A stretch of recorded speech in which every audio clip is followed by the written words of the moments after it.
Let's start with that question. I mean, it is the question we're asking about all of these different manifestos or contracts, as this one's called, is do the sums add up? And in this case, the answer is, I mean, sort of on the surface. We do have some numbers from Reform, but as you'll see in a second, there's a few question marks over them. OK, but to take that big question, do they add up? Yeah, I mean, like, this is the total amount that they think that they would make by bringing money in, basically. It's mostly spending cuts. And there you've got the money that they want to spend on their various different measures. And the first thing to look at is the size of the bars. This one here, £150 billion bringing money in, is bigger than the money going out. That's quite important. It suggests there's a kind of buffer. It suggests it's sensible here. It's fully costed, more than fully costed.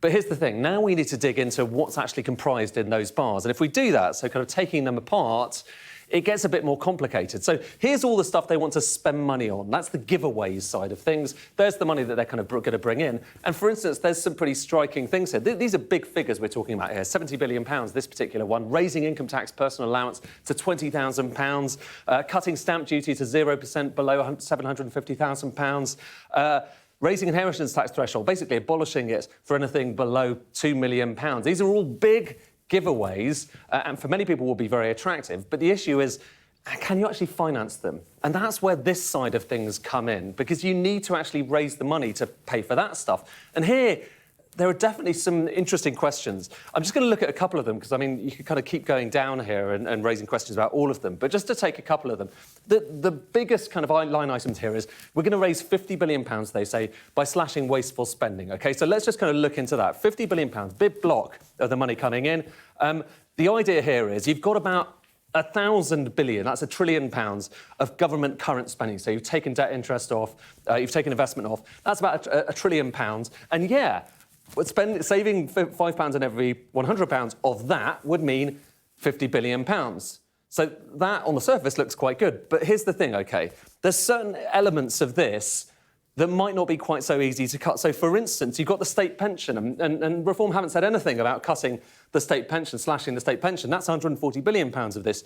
You've got welfare. Now, Reform do have plans to cut welfare, but they put it in a different bit of their manifesto, so they've actually made the money from it in another bit. So one assumes it isn't part of the £50 billion because they've already claimed that money from elsewhere. So that takes the total down of the amount that you could cut down to £680 billion. And we're being quite conservative here. We're just doing it by the line items that they're putting in here. Then you've got defence and international aid. Now, they say they want to raise the defence budget. And also international aid, again, they want to cut, but that is included in a different bit of the manifesto. So presumably it's not also being slashed here because the money is being made elsewhere as well. So get rid of that as well. Now, within this remaining bit, there's quite a lot of stuff that they don't want to cut, for instance, certain bits of healthcare. But let's assume that they are able to get £5 in every 100 out of this remaining rump of government spending. Well, then you're talking about that going down to about £30 billion. So you see the issue here. For what was £50 billion is suddenly £30 billion on quite a conservative basis. And if we stick that back into the kind of the total sum total, that's £30 billion. We could ask questions about whether you can really raise that much from the Bank of England. Now, a lot of people have looked at this and they said, actually, kind of an interesting idea. They want to change the way that the bank pays its reserves to different banks. It's a bit of a tax on the banking system, but very unlikely to raise that much money without kind of causing a cataclysm within financial markets. So more realistic assessments of that, in line with what people are doing elsewhere around the world, takes that down to about £10 billion. And here's the critical thing. Look, those two bars are a lot shorter than they were before. Put them back to this, and suddenly what was £150 billion goes down to £105 billion, and then you don't have that surplus. In fact, it's the opposite. You've got a £36 billion black hole. Now, these are back-of-envelope sums, but they give you a sense of some of the holes that we're seeing just kind of at a glance in the first few hours of looking at their numbers. We'll bring you more as we get it, and more of the response from Reform. But the final thing to note, OK, here, big picture, the scale of what we're talking about here. This is how much the Labour manifesto basically amounts to in terms of spending plans, in terms of how much money they want to get out the door. That's the Conservatives, £13 billion. That's the Lib Dems, £27 billion.